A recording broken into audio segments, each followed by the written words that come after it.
Making only $750 a month is like a college student's allowance. Even students working at bars earn more. Having a low-income wife is embarrassing. Maybe you should get a divorce so our son can find a better wife. After all, he's a great catch. My mother-in-law keeps making these rude comments after seeing a pay stub, but it's not even mine. My name is Amanda, and I'm a 32-year-old nurse.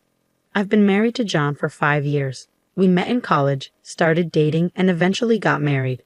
We first met at a party when he was a medical student and I was studying to be a nurse.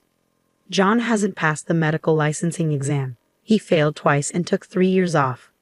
Now he's working part-time and studying hard for the exam. I'm working full-time as a nurse, so I make most of the money for us. John isn't into bragging about money or posting pictures of fancy cars on social media. He's serious about his work, reading stories about people who've lost loved ones to illness, keeping up with the number of people affected by infectious diseases, and studying Japan's healthcare system. I respect him even though he's not a doctor yet. He genuinely wants to help people, so I didn't leave him despite his lack of income and being in his 30s. He hasn't told his parents that he isn't a doctor yet. Sorry, my mom is too nosy, he says. It's okay. I support you, so you don't have to worry about your parents. Live your life the way you want. This is just temporary. That's why his situation remained a secret. No one knew because he worked as a night security guard at the hospital where I worked. This way, he was technically employed there. He had enough knowledge and information from my stories to sound like a doctor. So when his parents, who rarely saw us, asked about him, I said yes, patients really like him. I believe that while cruel lies can hurt people, kind lies can sometimes save them. Telling a patient you have 3 months left and there's no chance of recovery is like starting a countdown. It's better to say, you look good today and you ate a lot. That's how people are. On the other hand, my mother-in-law is very different from my serious and honest husband. She has a harsh personality and is a typical overbearing mother-in-law. She looks down on me for being just a nurse married to her son, the doctor. There must have been so many better options, like a beautiful dermatologist. I always apologize and bow my head when she says things like that. I wholeheartedly support my husband in his pursuit of becoming a doctor, but right now, he's just a high school graduate with a lot of medical knowledge working part-time. He's not even a medical intern yet. However, my husband is genuinely grateful, often saying, "Thank you for everything always." So I silently support him. I'm also very busy with my work. Our combined income is barely enough to make ends meet, but it couldn't be helped. I didn't care much about money because I admired Florence Nightingale and wanted to help people. Currently, I'm a nurse in internal medicine, which has the heaviest workload. Wanting more money doesn't even cross my mind. As long as we can live, eat, and stay healthy, that's enough. Isn't that what life is really about? Even though I'm the one supporting my husband's living expenses and tuition, my mother-in-law tells everyone in the neighborhood, my son is a doctor and earns well. If he were a serious doctor, he wouldn't want his mother bragging about his income, whether good or bad. But my mother-in-law doesn't care and only talks about money, money, money. As her son, he has no choice but to silently endure it. She doesn't know that he's actually working as a security guard in uniform at the hospital instead of walking around in a white coat as she brags about. Even if he were walking around in a white coat, it's not something to boast and gossip about. I understand her pride, but she should hold back. I was worried that my husband's mental state might suffer and he might fail the medical licensing exam because he's barely hanging on. If he ends up spending his entire life as a security guard after trying so hard, it would be heartbreaking. His personality is perfect for being a doctor. His only weakness is his kindness. That's why my mother-in-law makes up stories and says things like, "My son makes $373,000 a year." For him, knowing that's false just adds more pressure. I once gently expressed my concern to her. I think it would be better for the patients if he didn't talk so much about his job because it might cause problems. After all, if you think about it from the opposite perspective, would you want to go to a doctor whose mother is constantly boasting about him when you're sick? But my mother-in-law doesn't care. Be quiet, you're just a nurse. You should feel lucky to marry a doctor. It's like winning a $3 million lottery. Money can't buy respect.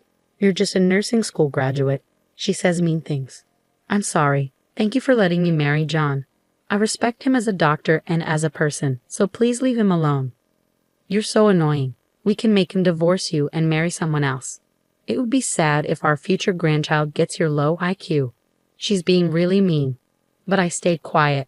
Compared to saving lives or feeling like I'm doing important work, my mother-in-law's mean words didn't bother me much. I didn't take her seriously, but one day she showed up at our house uninvited. Our house is a 30-minute train ride from theirs, so we don't see them often. I'm busy with work, so I'm not around them much. That's why she didn't know the truth until now. Wow, this house is small. Why does my son, who I'm so proud of, have to live in such a poor-looking place? She said loudly. She looked at the row of medical books and said, "Well, he is my son," and took a picture with her phone. But most of the books were for the national medical exam, so I felt nervous. Since this year's books were there, it might show he's still studying. I tried to stay calm, but my heart was racing. Mother-in-law, I'm sorry. We're both busy with work, so we haven't had time to find a bigger place, especially recently. I hinted for her to leave. But then she started looking around our house. What's with these strange dishes? If you're a doctor, you should buy fancy ones. Yes, I'm sorry. They're from a cheap store. What? Cheap store? I'm getting rid of them. No, We didn't have much money because we were spending it on my husband's textbooks and tuition. So we saved money on things like plates that didn't affect our basic meals. As long as we could eat off them, it was okay. Right now, passing his exams was the most important thing. At that time, my husband happened to be working as a security guard at the hospital. It was a good thing he wasn't home. I didn't want him to get upset, so I wanted to get my mother-in-law to leave while he was at work. But she kept going through our stuff. I'm going to get rid of these clothes that look like something a student would wear. If you're a doctor, you should wear expensive clothes. She threw away my husband's favorite clothes. And what's this? A cheap watch? If you're a doctor, get a fancy one, she said, tossing it aside, not realizing the usefulness of a smartwatch. Each thing she threw away was bought with the little money my husband earned. He would have rather been in the operating room treating patients than standing outside feeling humiliated. But he kept working hard for his dreams and the sweat he put into it. But she didn't stop. It's because he married a poor girl that you're living like this, even though he's a doctor. It's unbelievable. I thought we could go shopping together and maybe you could buy me a bag or something. Her words were really mean. I had to tell her that what she expected from my husband, whether he's a student or not, was different from how we lived. I was a doctor too. I wasn't just after his money. Mother-in-law, he's not that extravagant. We like our life the way it is, I said calmly. But she wouldn't listen. You're so frustrating. Do you know how hard he worked to get into medical school? My mother-in-law yelled, getting angrier. She kept searching my house, not stopping at the kitchen but going through every closet, throwing away anything she thought was cheap. Then she started looking through our bills and paperwork. That's when she found the pay stubs. They showed $750.25. Even though my husband's name was on them, she either didn't notice or couldn't read it. She shouted, $750. What do you mean $750? That's not my son's daily wage. Even anesthesiologists make $750 a day, and you're the wife of a doctor making only $750? Are you not working hard enough, or what? She started to lose control. That's why you're so poor. You're just using my son for money. You're barely working as a nurse and tricking a doctor. You're only doing part-time nursing because it sounds good. $750 is nothing, so quit already. That money was earned by him when other doctors passed him by, working hard between his study hours for a very low daily wage. It meant a lot to us. But my mother-in-law wouldn't stop being crazy, and then the worst happened. You're a poor wife who brings bad luck. Divorce her quickly. Just then, my husband came home from his part-time job. He looked shocked to see his clothes and watch thrown away. He started picking them up silently. But my mother-in-law said, John, I don't want to be mean, but please divorce her. Why did you, with your high education and income, choose such a pathetic woman? I'm so sad, and she only earned $750. But my husband didn't say anything. I couldn't tell what he was thinking.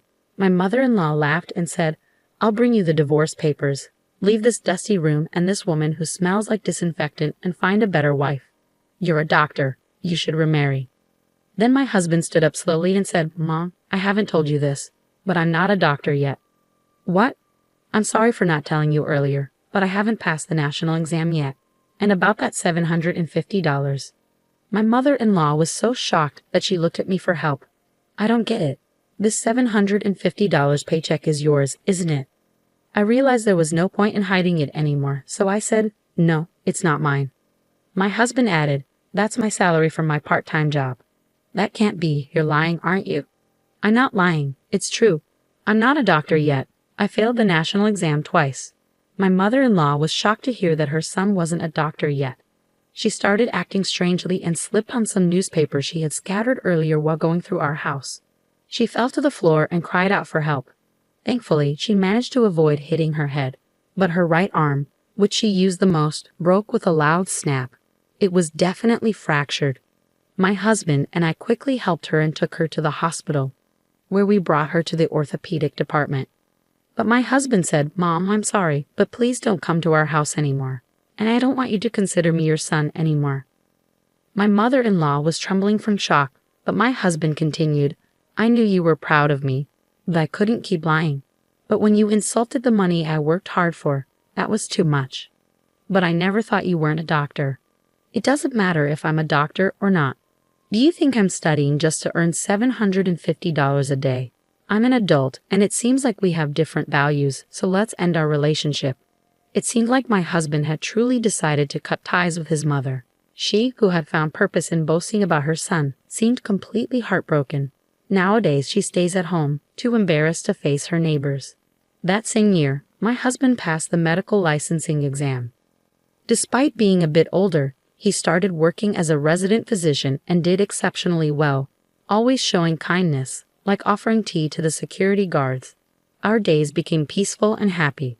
If my mother-in-law had just waited a few more months, her dream would have come true, and she could have seen him in his white coat. It's really a pity